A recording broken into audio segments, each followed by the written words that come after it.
Bismillahirrahmanirrahim.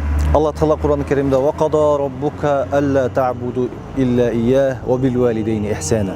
Allah Teala Kur'an-ı Kerim'de biz Müslümanlarga uşintip ayrıldı.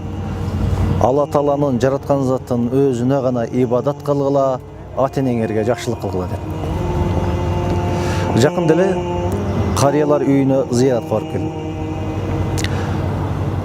Сайыз мезгилинде карыялар үйүндө 2-ден 3-төн 10-дон гана кыргыз апаларыбыз болсо, бүгүнкү күндө карыялар үйүнүн 50% кыргыз апалар, кыргыз аталарга толуптур.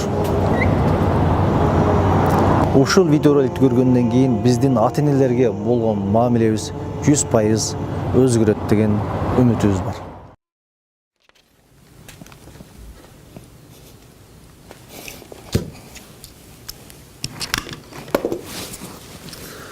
Атаңыздын бул дүниеден өткөнүнө канча жыл болду дейт.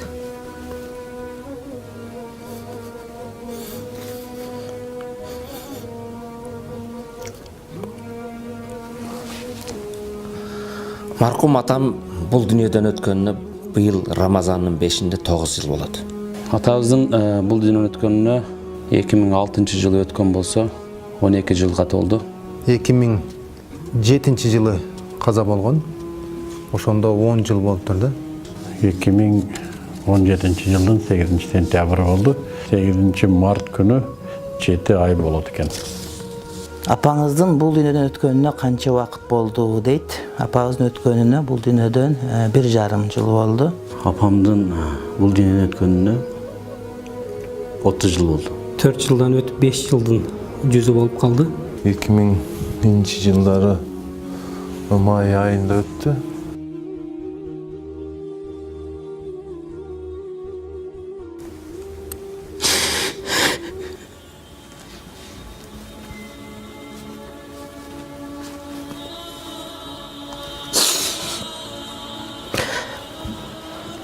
Мен жаш болсом деле апама мен сөз берет элем.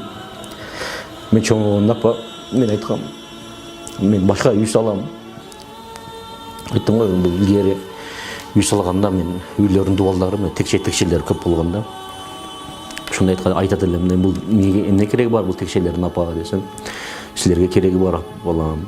Тетрадыңды коесуң, сумкаңды коесуң, кийимиңди коесуң депчи. Ошол мен жаш болсом керек бир 7-8 жашар, 7 жашар болсом эле мектепке барганмын да. Айтат элем да, мен чоңойгондо башкача үй салам. Апа, мен мындай текче кылбаймын. Мен шифонер, шкаф коюп, ошондо кийимдер сала турган коёмун деп айтчумун да. Өкүнгөнүм ачылык амалына алып барып келсем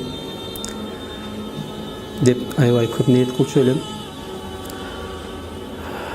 Тилекке каршы тагдыр, Кудай Тааланын тагдырына моюн сунабыз. Түбөлүктүү ата-энемдин жанында болом деген чоң ниетим бар эле. Дайыма кызмат кылам деген чоң ниетим бар эле. Бирок адам баласы чоңоюп, өзүнчө турмушка баягы жол тартып кадам таштай баштагандан кийин бизде турмуш шарт ошондой болуп калды. Биз айыл жерден, ата-энебизден алысыраак боло баштадык да. Бүгүн кээ бир нерсесин ойлосуп өкүнөм, эмне үчүн ошол кезде аткарбадым деп. Атам баягы өтүк масты деп коет. Ошондой өтүк масты тиктирип, ошо чоң атабыздын чепкенин берип, ушуну кийип хутбага чыксаң деп жөнөтүп бериптир. Ооба мен жаштык кылып аны эч кийген жокмун. Атамдын чепкенин бир жолу кийип, жума хутбага чыгып койсоң болмок. Ал жерде жума хутбасы деп катердин анча-мынча чыгат элем. Ошол жерде мен көргүм келди атамдын чепкенине. Бүгүн өкүнөм. Жарашпаса да, эски болсо да бир кийип албапмын. Мага окшоп башка балдар өкүнүп калбасын бүгүн атаңардын тирүү көзүндө айткан нерсесин кубантып бир жолу болсо аткарып койгула. Мен bir işte кечигип калдым. Ушул менин арманым.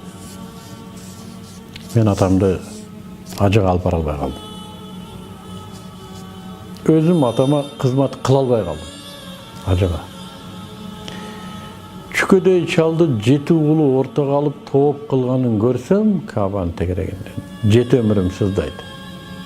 Атам менен отуруп көптөгөн жакшы бир иш-чараларда бирге болуп отурсам, атамды каалайт элем мен неберелерине бүгүн жакшы бир батасын берип, ала деркелетип отурушун каалачумун, бирок Аллахтын тагдырына баш ийебиз, баарыбыз мусулманбыз. Ушунчалык бекем инсан болгондон мен бүгүн атамдай боло албай атам.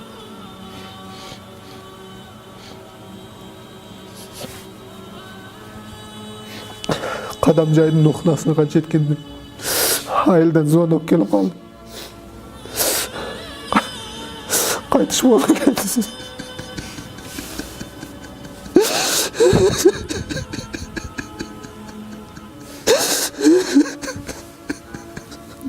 Ошол маселе бүгүнкү күнгө чейин жүрөгүмдө.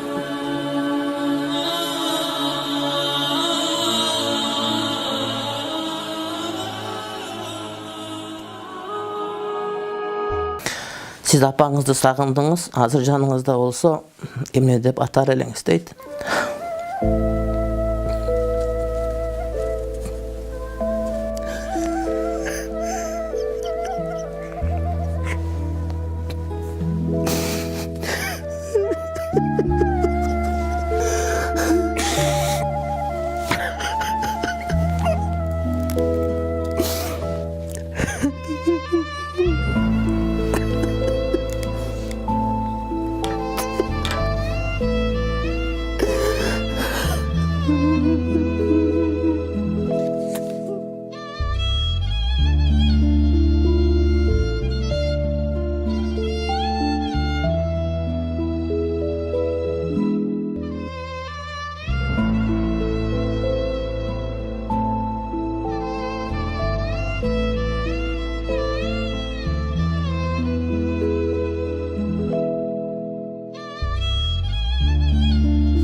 Apa deyt elem, apam deyt elem.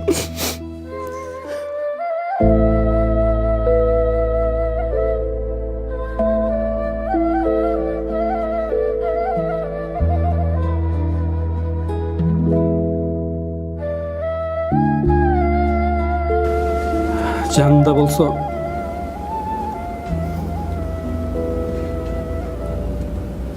бутуна жыгылар элем. Апа деп кучактап жыттар элем.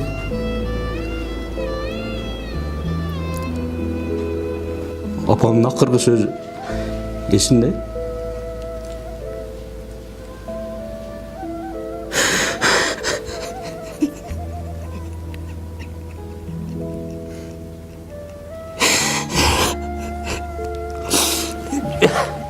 Бишектен ооруп, операция болуп баргандан кийин биз жаш элек.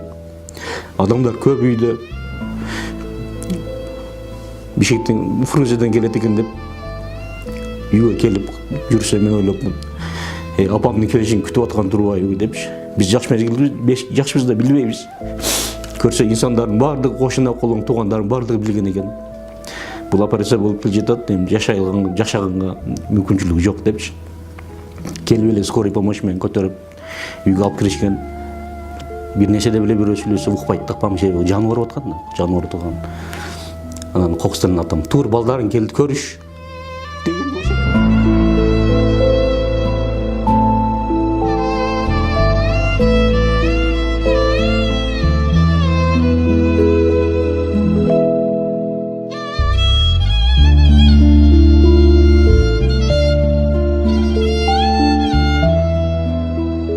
Ene bizdi törödü. 9 ay kursanda götürüp жүрдü. 2 yıl ak sütün berdi. Biz üçün жашоосун арнады. Эненин сүйүүсү бул дүйнөдөгү эң таза, тунук жана түбөлүктүү сүйүү болуп эсептелет да.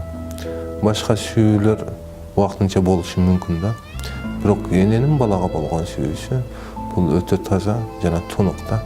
Ошондуктан мен ойлойм, сиздин бизге болгон сүйүүңүздү биз актай албадык депчи.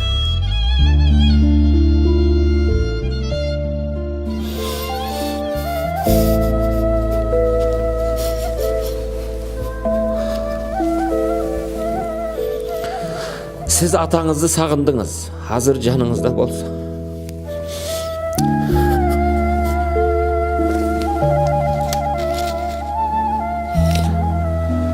Hazır canınızda bolsa emne dep atar elеңiz. O atake, atacan деген сөзден артык эч биреме жок. Atamды сагындым aba.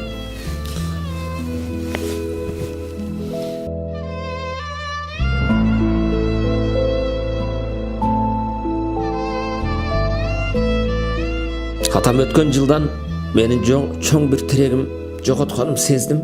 Atam бар кезде өтө өзгөчө анын дайым дуасы менен бекем башка элем. Бирок өткөн жылдан эле сездим мен. Баягы түнү күн тахажжуддарда болгон дуалар атамда эч ким дуа кылбай калды.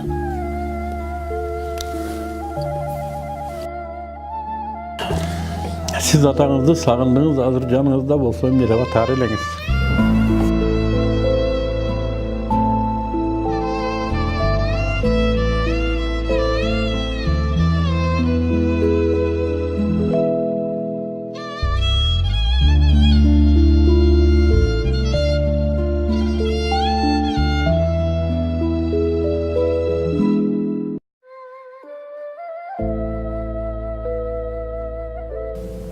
Atamın akırkı жылдары мен атам жаным атам деп сүйлөшчүм. Атам жаным ата деп сүйлөшчүм. Кандай деп жаныбызда болса. Бул уулдар акмак болот экенбиз. Биз уулдар акмак болот экенбиз. Мен көзүм өткөндөн кийин билесиң дечү да.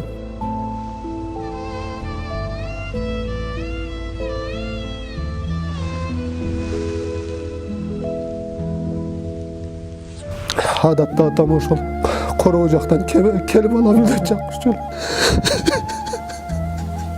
Ошол балам деген сөзүн сагынып келем.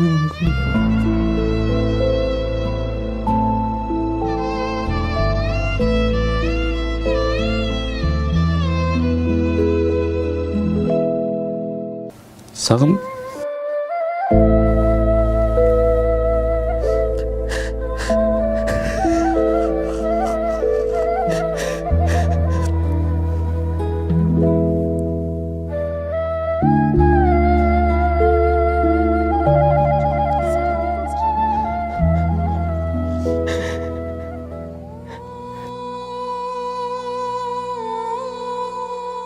эч убакыт кайшы айтпагыла дейт элем. Колдон келишинче апага кызмат кылыш керек, апанын атилин алыш керек. Апа инсан пенде, ал кемчилик келтирет, ал дагы кетирет. Бирок ал апа, ошондуктан мен айтат элем, апалар дайыма тезде телефон чалып туруш керек. Колдон келген азыраак нерсе менен да сүйүнүп туруш керек. Анткени апалар бизден көп нерсе талап кылбайт да. Кээде биз аялдарыбызга, балдарыбызга бөлгөн каражаттан, бөлгөн көңүлдөн дагы андан 10 эсе аз нерсе болсо дагы бирок көңүл бөлө турган болсо апалар кадимкидей алар сүйүнөт. Бизди апабыз эч ким аябайт, башка бир туугандар, башка досторубуз. Эч ким апабыз чарык бизди аябайт. Ошондуктан апабыз көзү тирүү убагында колдон келген кызмат аткарыш керек. Канчалык кызмат кылсаң деле баары бир апа өтүп кеткенден кийин адам өкүнүп калат экен дейт элем. Апасы барлар бактылуу адамдар. Ата энесинин көзү барында ошолорду бактап билиш керек, сыйлаш керек, урматташ керек. Кийин бир убакыт келет, өкүнүп каласың. Дайым көңүлүн көтөрүп, жакшы сөзүн арнап, жакшы белегин берип, белек кандай болбосун, кымбат болобу, арзан болобу, деги эле ошол апабызга кандай белек бербейли, кандай бир нерсе алып бербейли, чындыгында апа ошол баланын жакшылыгын, жакшы сөзүнө, жакшы мамилесине аябай муктаж, чындыгында көргүсү келет. Энеси бардын өрөсү бар. Энең эгерде бул дүйнөдө тирүү боло турган болсо, бейиштин туткасы сенин колуңда. Ошондуктан биз энебизге жакшы мамиле кыла албасак, күнүгө 50 убак намаз окуйлу, 365 күн орозо туткармайлы. Бирок энебизге татыктуу кызмат кыла албасак, бейиштин жытын жыттабашыбызда биздин динибиз үйрөтүп турат да. Ошондуктан мен ойлойм, ушул ибадаттын туу жоксу энеге кызмат кылуу болсо керек да. Бүгүн энеси барларга мен айтат элем, бүгүнкү мүмкүнчүлүктү туура пайдалан. Энеңе кызмат кылып, Кудайдын ыраазычылыгын тап деген. Бүгүн мени көргөн мусулман бир туугандарыма айтарым, тирүүдө сыйлайлы, урматтайлы. Кээде насаат айтса, капа болуп, кээде жактырбагандай эме кыласыз. Атадан артык эч ким болбойт. Ата эч качан жаман болуңду каалабайт.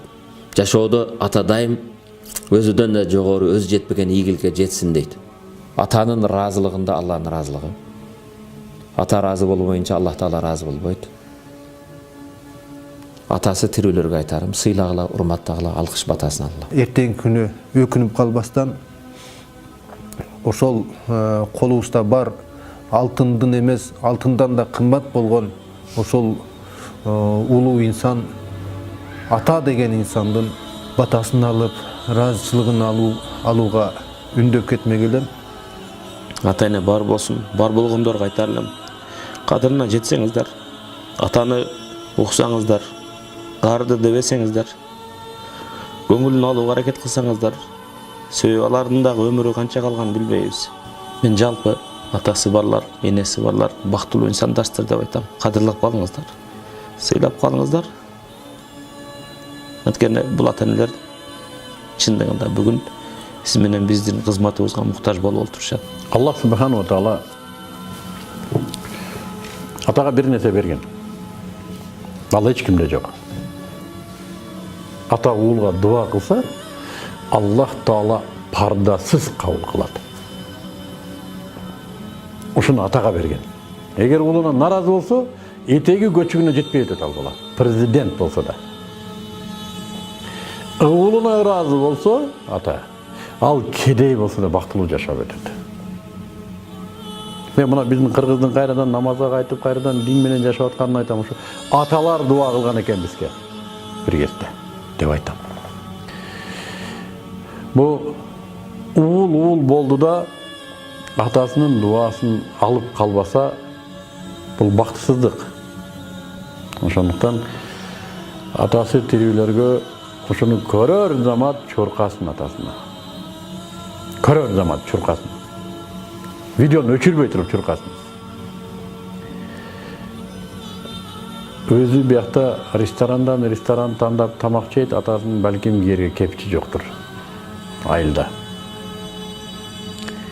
Балким ал муктаждыр. Ата уулга муктаж болот экен. Мен азыр ушуну сезип атам. Өзү да күйлүү күчтүү турган менен уулга муктаж болот экен. Мына Мыктыбектин арманы. Демек атам мага да муктаж болгон турбайбы? А мен атам жайында колунда бар, мүмкүнчүлүгү бар, иштеп жүрөт деп жүрө бердим да. Көрсө муктаж болот экен. Бирок аны айтпайт экен бул. Ата деген ушундай, айтпайт экен. Аны мага окшогон кашеки уулдар сезбей калат экен. Не бир сезимтал болуш керек, ата муктаж болуп атканын, уулуна муктаж болуп атканын сезген. Сезбесеңер мага окшогон кашеки болсоңуздар да, мен сөзүм ишениңиздер, барыңыздар, атаңыздар муктаж кадыр. Ата жаш болсо да, кар болсо да муктаж. Барыш керек. Бул дүйнө бизге чейин болгон, бизден кийин да болот. Ата болбойт. Ата жок. Насихатым ушул.